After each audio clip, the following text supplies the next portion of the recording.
Russia advances 4 kilometers into Sumy region. Logistics network supporting Ukraine's Kursk region in danger.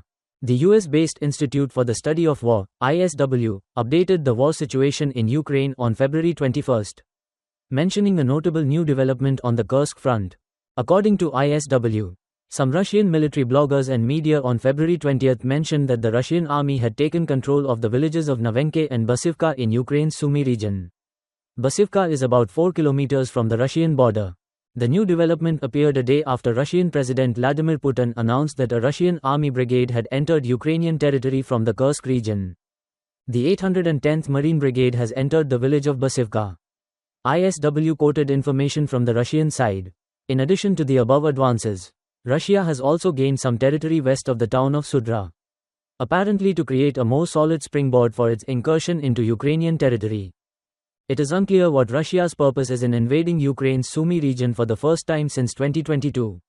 According to the Deep State Analysis Group, which is affiliated with the Ukrainian Ministry of Defense, the Russian military has shown signs of concentrating firepower, attacking Ukrainian positions in the Sumy region in recent days. The further goal seems to be to cut off the logistics route that Kiev uses to support its fighting forces in the Kursk region. The Russian military is actively targeting logistics routes moving from Ukraine to the Kursk region, firing at any military targets moving in that direction in the Sumy region. The Ukrainska Pravda newspaper quoted the Deep State Group as saying on February 20, Deep State describes the area most heavily bombarded by Russian artillery and unmanned aerial vehicles, UAVs, as being on the main road between Pisarivka and Yunakivka. The distance from the village of Basivka to Yunakivka is about 7 kilometers. For Russia, logistics remains a clear and familiar target. The enemy has succeeded in establishing fire control over the supply routes. They also try to control the ground by attacking from the west. Deep State said, the Ukrainian analysis team warns of potential consequences and serious problems in the future if the logistics network between Ukraine and the controlled area in the Kursk region is cut off.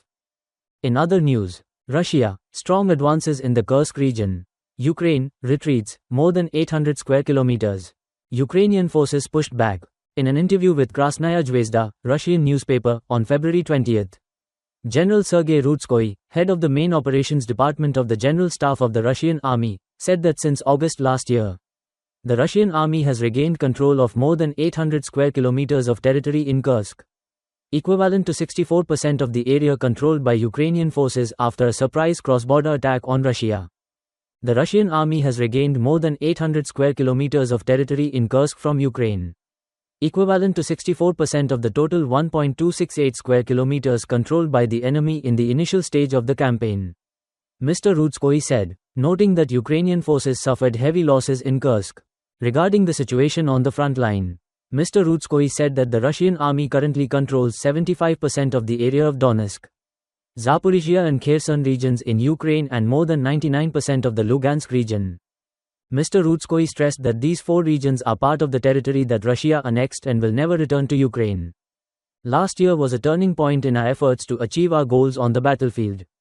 Ukraine no longer has the ability to change the situation on the battlefield, Mr. Rudskoy said. The enemy has lost most of its capacity to produce weapons, equipment and ammunition. They have to resort to forced mobilization, Mr. Rudskoy said. According to Mr. Rudskoy, the future of the conflict in Ukraine is no longer decided by the Kiev government but depends on whether the West agrees to create a new security architecture in Europe that takes into account Russia's interests. Ukrainian officials have not commented on Mr. Rudskoy's statements.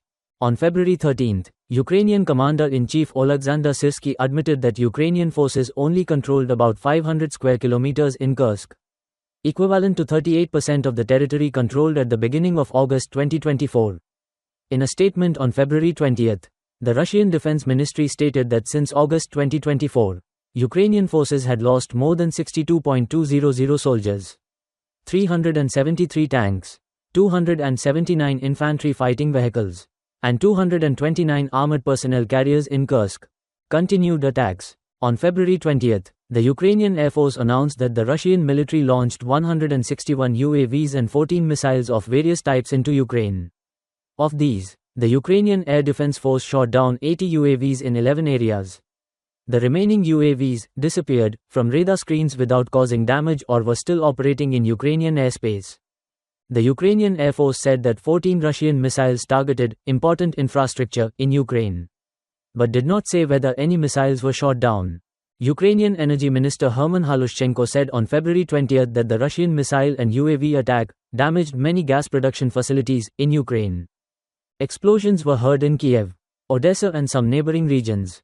Earlier in February, Mr. Halushchenko said that Russian attacks had caused heavy losses to Ukraine's gas supply system and that Kiev may need to import about 1 billion cubic meters of gas by the end of this year. Mr. Putin revealed, Russian brigade crossed Kursk, attacked Ukrainian territory. On February 19, Russian President Putin revealed to the press that the 810th Brigade of Russia had crossed the border and attacked the Sumy region of Ukrainian territory. This unexpected development occurred after the Russian-American delegation had a meeting in Saudi Arabia, February 18. I was informed an hour ago that, last night, soldiers of the 810th Brigade crossed the Russian-Ukrainian border and entered the enemy's territory. Mr. Putin said, our forces are advancing along the entire line of engagement. Mr. Putin added, the Ukrainian General Staff was quick to respond to Putin's statement. Dmytro Likhovi, a spokesman for the Ukrainian General Staff, said that the claim that the 810th Brigade had entered Sumy was false. These statements do not correspond to reality, Likhovi said. According to Likhovi, as of around 3 p.m. on February 19, there had been 12 clashes in the Kursk region, 3 of which were still ongoing at the time of Likhovi's comments. Around 6 a.m., a Russian unit tried to advance towards the Ukrainian border, but was repelled, Likhovi said. The enemy's attempt was unsuccessful. There is no reason to panic, Likhovi added. According to TASS, the 810th Brigade is one of the main Russian combat units in Kursk, a region bordering Ukraine's Sumy region. The 810th Brigade has fought in the most complex frontline areas during the special military operation in Ukraine. Its soldiers took control of the city of Mariupol, repelled Ukrainian counterattacks in the Zaporizhia region and the Kherson region. When Ukrainian forces entered the Kursk region, the 810th Brigade was deployed there. According to TASS, on February 18, the Russian Defense Ministry announced that the country's army had taken control of the village of Svedlikovo in Kursk. After this objective, the Sudra-Rylsk in Kursk route is under the control of the Russian army. According to the Russian Defense Ministry, since the beginning of August 2024, Ukrainian forces have lost more than 62,000 soldiers and 371 tanks in their attempts to penetrate Russia's Kursk region.